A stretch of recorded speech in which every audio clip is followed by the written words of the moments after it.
Stress scientist Hans Selye once stated, "Adopting the right attitude can convert a negative stress into a positive one."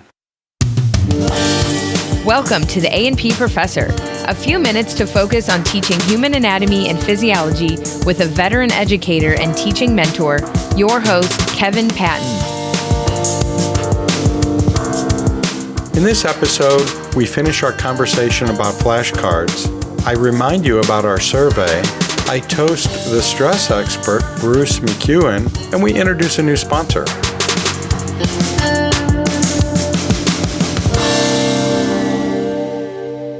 You may have heard the news that Bruce McEwan recently passed away after a brief illness.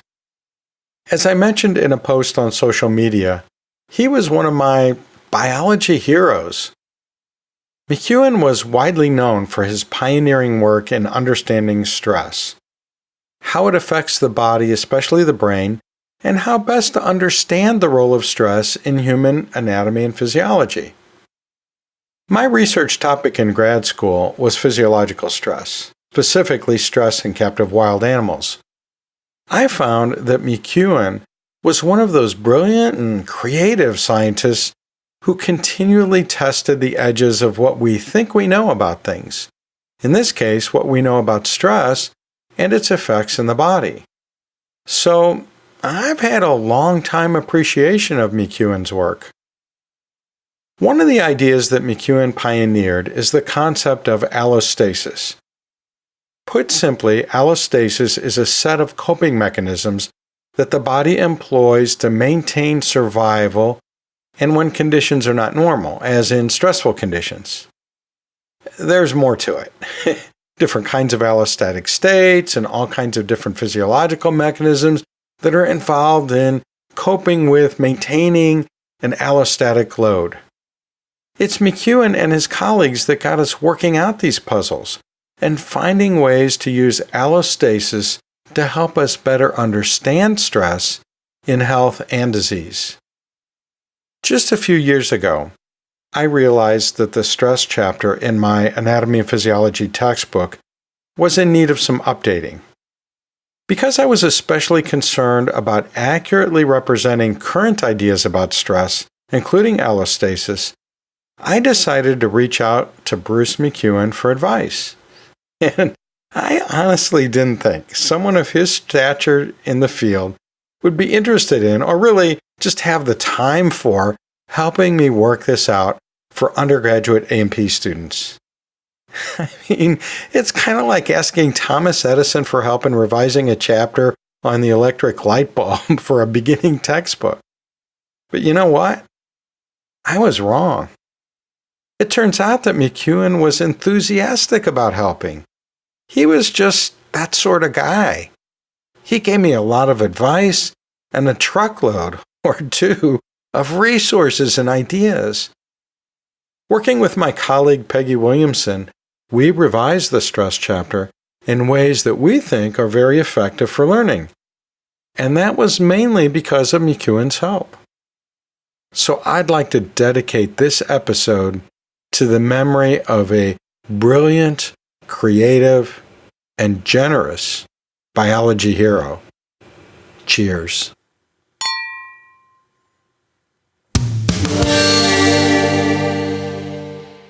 A searchable transcript and a captioned audiogram of this episode are funded by AAA, the American Association for Anatomy. Now, I've mentioned before that the anatomy.org website has been completely redone. If you go to the home page, find the section called What's New. It's just below that big photo that you'll see on the home page when you enter it. And then right at the bottom of that, there's a button that says Take a Tour. Why don't you press the button and take a tour and see what's going on? Again, that's anatomy.org.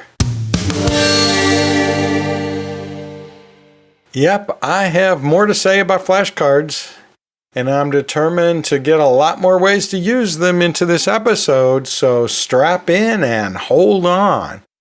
But wait. Before we start this wild ride, I strongly suggest that you listen to episodes 58 and 59 first if you haven't listened to them yet, because those episodes get us ready for this one. Just think of episodes 58 and 59 as required prerequisites to ensure your success in this episode. The first thing I want to talk about is what I sometimes call star cards. And it's time, once again, for a story from the olden days. When I was a college freshman, I was asked to join an accelerated chemistry class that was being offered for the first time. The professor was really excited about this new course he'd designed, and maybe that contributed to the eagerness and enthusiasm he showed in class. But the thing is, in the first couple of weeks of class, everything he covered I'd already aced in my high school chemistry class. There didn't seem to be anything new, and some of my classmates were finding it to be the same for them. And we just kind of leaned back and sort of turned on the cruise control. But then we had our first test. We were all confident, but on the test, I really struggled to solve problems that I'd solved easily when I was in high school. And I kicked myself for not studying more. I was too confident. I also noticed that there were a few tricky problems, and remembered specifically that our professor had walked us through how to solve them. I could remember that he walked us through them. I just couldn't remember how he walked us through them. Because, well, I hadn't studied enough. So the next class period, this professor who had been all smiles, walked in and threw the stack of graded exams on the desk. He was not smiling. He was glaring. Okay, maybe he was glaring at us and maybe he wasn't. This is a story from the olden days, told from a memory bank that has had a lot of time to polish certain aspects of what happened that day. So even though this is a true story, it may not have happened exactly this way. With that in mind, I'll tell you that I swear I saw the blood vessels in his neck and forehead pulsing. I could see that even from my spot halfway back in the classroom. Once we'd all picked our graded tests off the front desk and saw that our extreme confidence had done us in, and we'd not scored very well on this test, the professor seemed to be about to address us. And then he stopped himself and spit on the floor and collected his thoughts a little bit longer. Okay, I don't think that actually happened in real life. But that was the kind of vibe I recall him giving off at that moment. When he did finally address us, he did tell us that he was upset and disappointed. Well, duh, that was pretty obvious. He too had been confident going into the first test, and he too had been surprised at how badly we'd done. And yeah, he did seem boiling mad. In my head, I can see steam coming out of his ears, but I'm sure that didn't really happen. Well, I'm pretty sure that didn't really happen. Now remember that this was the olden days, when teachers were not only allowed to hit students, they were encouraged to hit students. So we didn't know what was going to happen next. He told us to get our notebooks. Some students hesitated, or at least were kind of slow, and he raised his voice and said, "Get them out now." So we did. I prepared myself to duck in case he started throwing chalkboard erasers at us. Remember, this was the olden days when we used chalkboards, and throwing erasers at students was indeed a possibility. So he showed us that in our notebooks, many of us had some of the exact same problems in our notes. Examples that we'd work through together as a class. Other problems in our notebooks were very similar to other items on the test. And then he said, "I knew what I was going to throw at you on the test, and I helped you figure out how to solve each one of these. But none of you seemed to take note of that."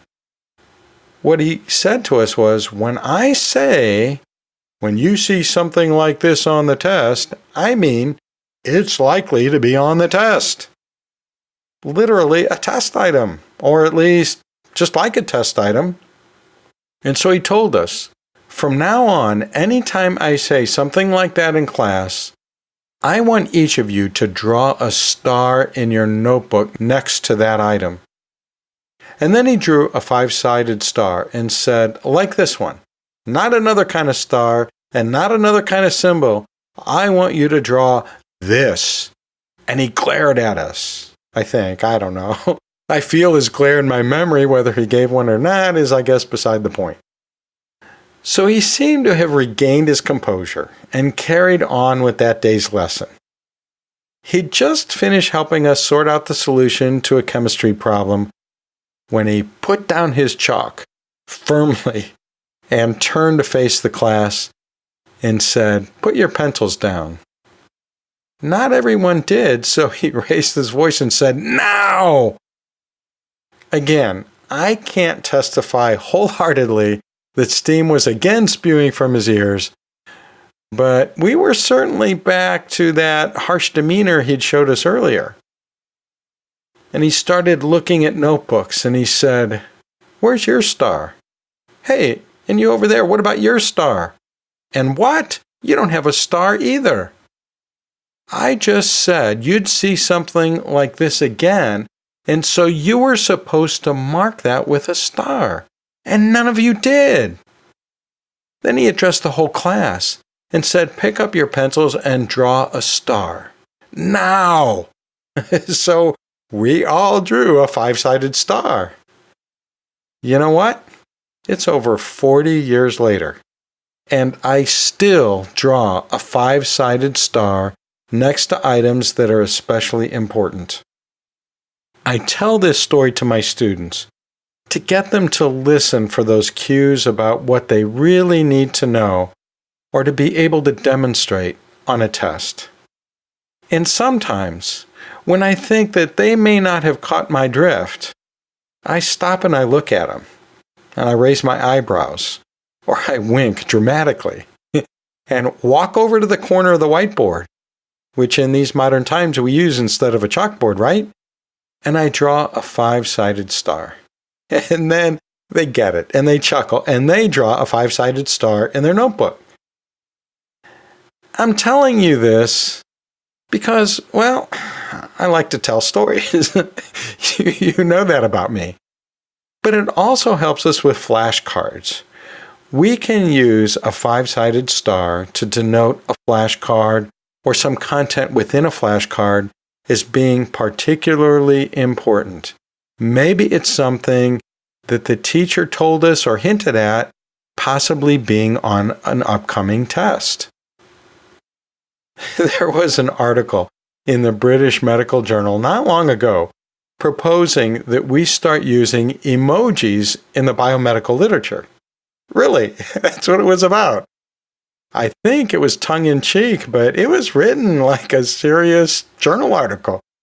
I have a link to it in the show notes and the episode page at the approfessor.org/60. In that article, they point out that symbols are powerful when it comes to representing complex concepts in a simple, easy-to-remember way. They just stick. So maybe using emojis is a way of extending my chemistry professor's star system into a more extensive and even more powerful tool for learning. Besides the obvious utility of using stars or other symbols to add meaning to our flashcard content, the act of using such a system is a way of prioritizing learning tasks. That is, it transforms this essential learning process of figuring out what we should spend most of our learning time and energy on into a concrete task. What was an abstract metacognitive notion is now a simple task that soon becomes a habit, meaning that prioritizing learning tasks is now a habit. Now that fire hose of information that students have to deal with in the typical A&P course is more manageable. That's important. So important that I expect you to draw a 5-sided star next to this idea. As we approach a new year of this podcast, I'm thinking, wow, this is fun. I enjoy sharing news and ideas. It's kind of an extension of my other teaching and mentoring activities. And I love the fact that you're contributing too. I know you've got some things to share, so maybe the new year is a good time to get around to doing that. Part of what we're sharing with each other in this podcast is opportunities. And that's part of what I'm doing with sponsorships. Yeah, sponsorships do help defray some of my podcasting expenses. More importantly, though, these are resources that I believe in. Resources that I think we should all be aware of as A&P teachers because they make up a treasure trove of things we can use to make the learning experiences of our students richer and more effective. With that in mind, I want to welcome a new sponsor to the A&P Professor podcast. Now, if you listened to the preview episode that preceded this full episode, you already know who the new sponsor is. It's a company called ADInstruments. You may already know that ADInstruments is widely recognized as a source for top-notch data acquisition equipment and software used in both research and education. As far as A&P education goes, ADInstruments has some powerful and easy-to-use solutions to help students explore the structure and function of the human body in real time. I gotta tell you, when I hear the name ADInstruments, I always smile inwardly.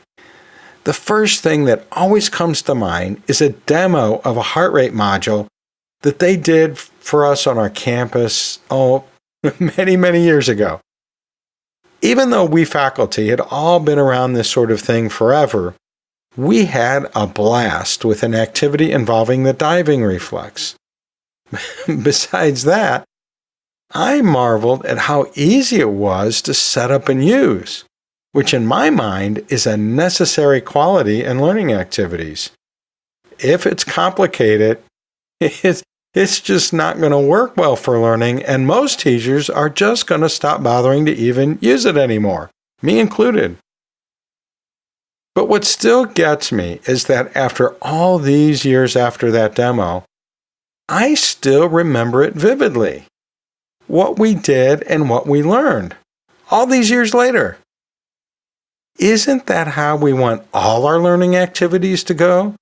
To produce vivid, lasting memories of important concepts in a positive, even fun context?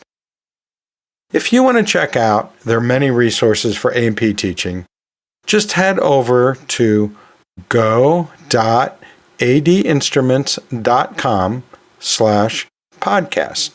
That's go.adinstruments.com/podcast. Or use the link in the show notes or episode page at the approfessor.org/60. ADInstruments, welcome to the A&P Professor family. Hold on, I forgot one of the best parts of this, and that is that ADInstruments is offering 10% off select solutions for listeners to the A&P Professor podcast. Yeah, that's right, 10% off. And this goes through March.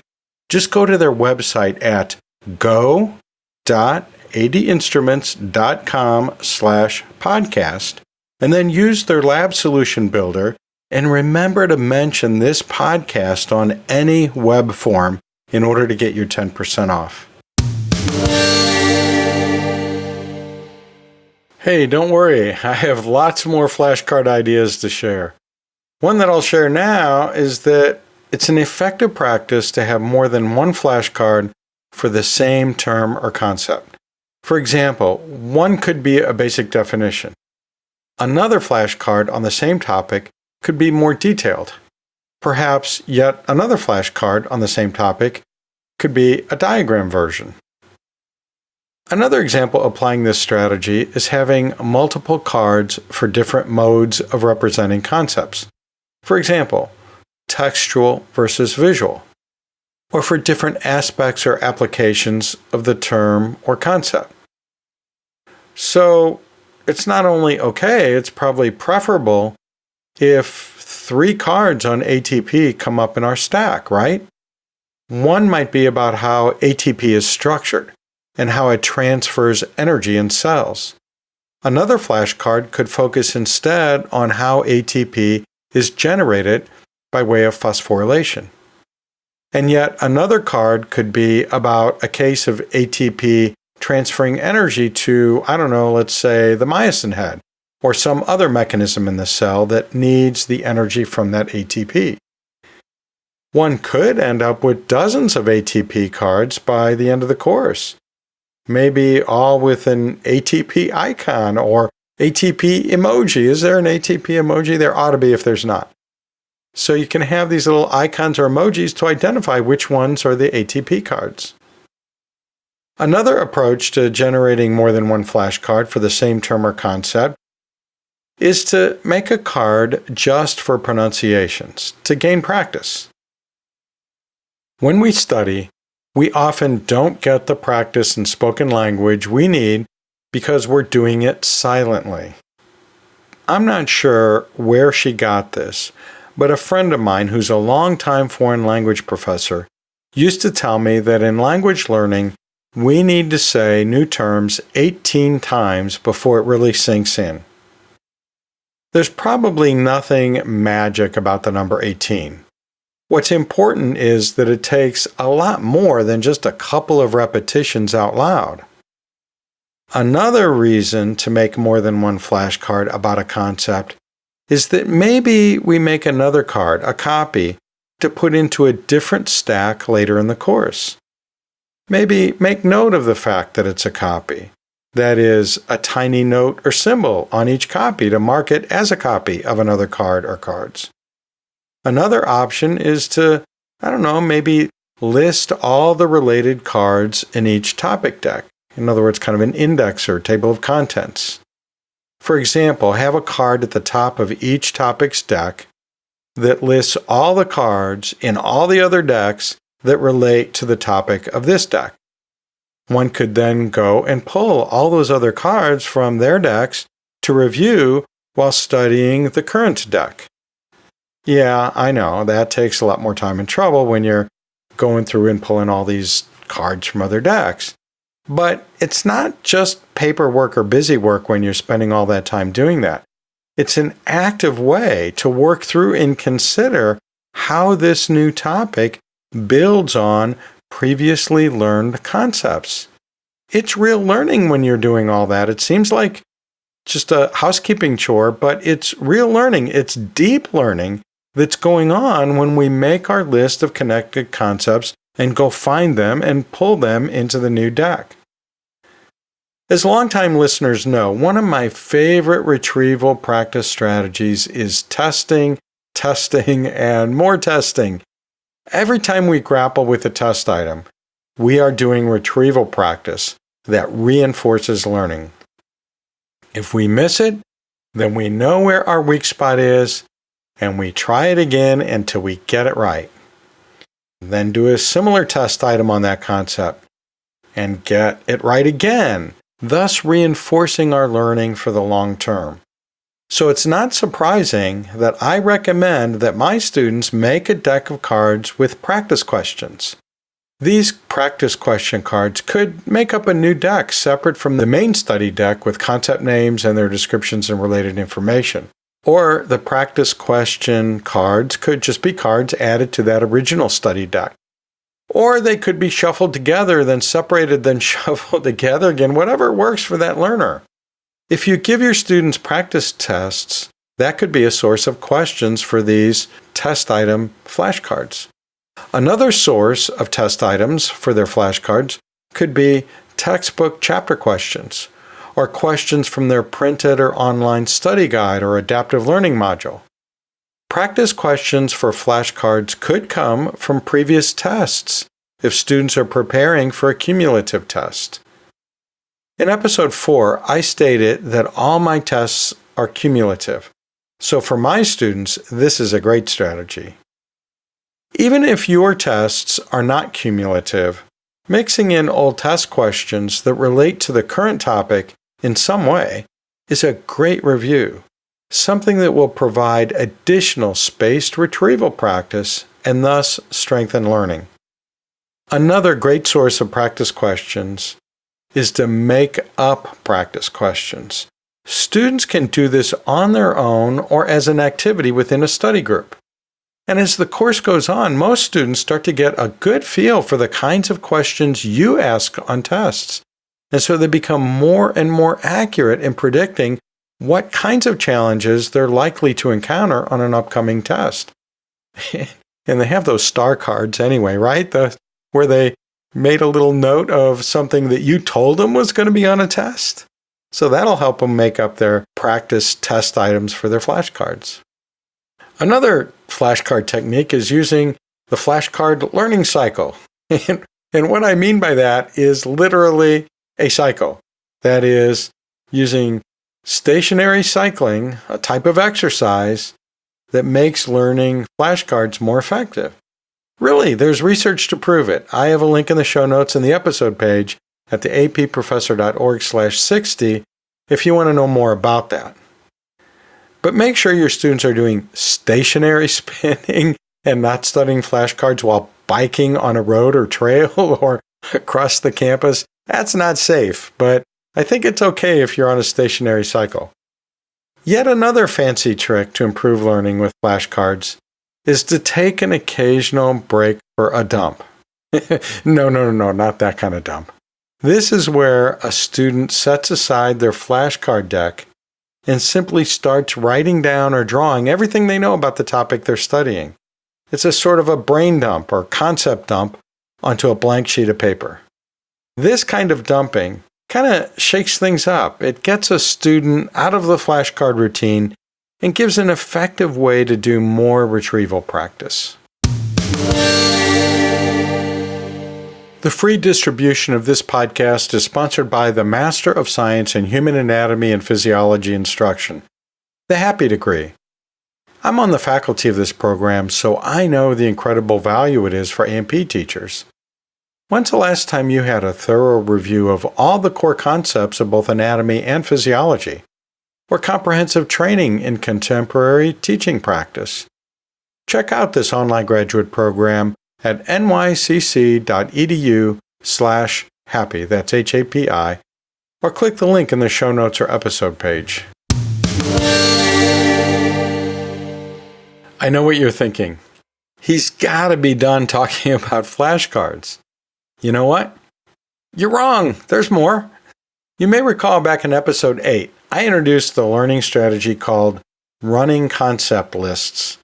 Put simply, this is where a student keeps a running list of core concepts that keep coming up again and again and again in the course. For example, we've already talked about the fact that ATP comes up again and again and again. So a student could keep a running ATP list where they add new information about ATP every time they encounter it. That's kind of what I was talking about in that story about how my ecology professor, Dr. Dinah, taught me how to use flashcards for learning science back in episode 58. He suggested updating old flashcards when I learned something new about that concept. So another way to use flashcards is to use them as running concept lists. By doing so, it's helping us see connections between ideas and to build a solid, multidimensional conceptual framework as we learn. If you want to know more about running concept lists, and there's a lot more to think about with running concept lists, watch the bonus video. It's a video seminar in the free TAP app. So just click on videos when you get to the free TAP app.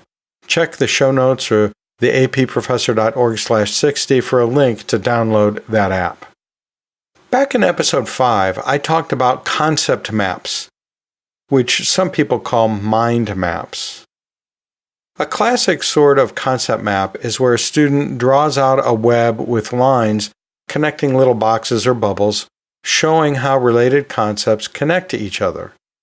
For example, one could arrange all the types of blood cells into some sort of web that shows categories and relationships. It could get even more complex by adding details of functions and perhaps connecting to other related concepts such as immunity or gas transport or blood clotting. With flashcards, a student could place flashcards out on a table or desk and then arrange them as a concept map, showing connections in the same sort of way. One advantage of using flashcards in concept mapping is that the cards can be moved around very easily as connections are considered. So, I think it goes here. No, I think it fits better over here. No, maybe over there again. And so you can move it all around without, having to erase or white something out or paste something over. So, it's an easy way to at least set up and design your concept map. Not only that, but one set of relationships could be gathered up and reshuffled, and a different set of connections could be built with the same flashcards. Whether one sets up one flashcard concept map or several, a student could snap a picture with their mobile device once a concept map is complete. That picture then could be used to study and to share with other students. It might also be used when seeking help or asking questions of a tutor or of the instructor, or when they're asking their study buddies about something that confuses them. And pull out that picture of a concept map and say, look, here's what I'm thinking. And maybe it'll help that other person, the instructor, for example, figure out where their thinking went wrong. Or maybe point out that they really do understand it. Maybe they shouldn't be confused. Another advanced way of using flashcards relates to helping students understand or learn things in a proper order. For example, students need to understand the order of layers of the skin, or the layers of the heart wall, or the structures through which blood flows through the heart or through the entire circulatory system. By using a small deck of flashcards with the layers of the skin, a student could do retrieval practice by laying them all out on the table and then arranging them into the correct anatomical order, let's say from superficial to deep. That student could then gather them all up, shuffle the cards, and then do it again, only this time start with deep and go to superficial. So they're literally learning it forwards and backwards in a way. And another thing they could do is, like with the layers of the skin, they could take out a couple layers of the epidermis that aren't found in thin skin and then try to put them in order again. What happens when I'm missing a couple of them here? Can I still do it? Similarly, students could make some flashcards with the major phases of physiological processes. For example, the steps of muscle contraction, or the steps of synaptic transmission, or signal transduction, or with hormones or with neurotransmitters or something. There's just all kinds of important processes that students need to know in a stepwise way. And whether it's anatomical order or physiological order, the ability to put things in the correct order is a very important skill that I think students don't study and I think we forget to test on sometimes. And it is a higher order application of basic knowledge, and it's one that will really serve the student well as they move further along in their applications of anatomy and physiology. So I'm a big believer in put in order items on a test, and therefore in helping students learn how to learn things in the correct order. One other thing I recommend that students do, a lot of times, like let's say they're learning the steps of muscle contraction, they'll copy those steps from whatever resource they have in the textbook. For example, there may be a table or a text description or maybe even a list, and they'll just copy down the elements of that list and put them on flashcards and learn it that way. And that's just fine.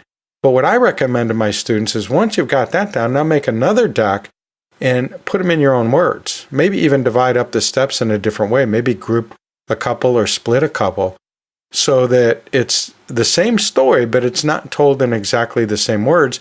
And see if you can get the scenes of that story put into the correct order. So another advanced way to use flashcards. Now, in all of these various learning strategies involving flashcards, an essential step is to check accuracy. I know I've said this before, but it's worth repeating. Students just are not in the habit of taking that extra but important step of checking accuracy. They often think that if they find a deck of cards in use by another student in Quizlet or Anki or some other virtual flashcard platform, that it must be accurate, otherwise it wouldn't be there. Well, it's often not accurate. So, because there's no mechanism in those systems to do editing and check and see. So they need to check the content against their course material, such as their textbook, before they use it. Because they might possibly be learning the wrong information if they don't take that step. And it's a good habit to get into professionally, to always double check your information. I know as a teacher, I do that. I'm always double checking to make sure that what I'm providing to the students is accurate. Now, as mentioned before, flashcards, no matter which combination of flashcard techniques and media a student uses, is a form of retrieval practice. And learning science is very clear that retrieval practice is the most powerful approach to long-term learning that we have. My view is that if students do nothing but use flashcards for learning, and I mean really use them, and no other special study technique beyond the basic assignments of the course, they can be very, very successful in the A&P course. And beyond that, our students will get the practice they need with flashcards to help them be successful in their other basic sciences, in their clinical and professional courses, and in their careers. And they all lived happily ever after. Marketing support for this podcast is provided by HAPS, the Human Anatomy and Physiology Society, promoting excellence in the teaching of human anatomy and physiology for over 30 years. If you're thinking about doing a poster or workshop for the HAPS annual conference this May, that deadline is starting to creep up on us. It's February 21st, and it'll be here before you know it. That's also the deadline for the early bird registration rate. Just go visit HAPS at theapprofessor.org/HAPS, that's HAPS, to find all the forms and instructions that you'll need. As I've been mentioning recently, as we wind up the second full year of the A&P Professor podcast, it's a good time for reflection. Remember that in episode 17, I advocated that we all do debriefings or reflections at the end of each academic year, and that's what I'm doing now with this podcast. Part of that process for me this year is gathering feedback from you. So I'm asking you for about 5 minutes of your time to fill out a survey. It's put together by a team of podcast analysts at PodTrack to see who's listening and to help figure out what's working and what's not. Have you ever had the experience of surveying your students in an online course and only a few of them respond? That's not very helpful, is it? As scientists, we know that sample size is important. So please, please, please, take just a few minutes of your time to respond to the anonymous survey. Because it's your experience as an individual listener that's important to me. Okay, yes, I will give you extra credit if you fill it out. Just go to the approfessor.org/survey.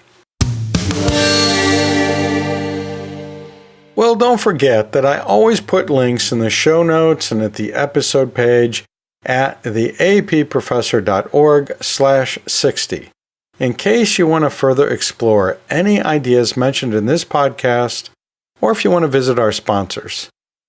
And you're always encouraged to call in with your questions, comments, and ideas at the podcast hotline at 1-833-LION-DEN.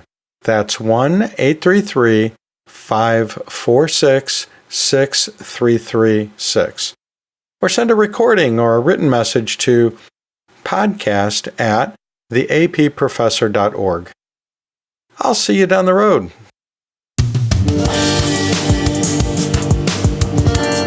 The A&P Professor is hosted by Dr. Kevin Patton, an award-winning professor and textbook author in human anatomy and physiology. Calorie values for each episode are estimates only. Individual weight loss may vary.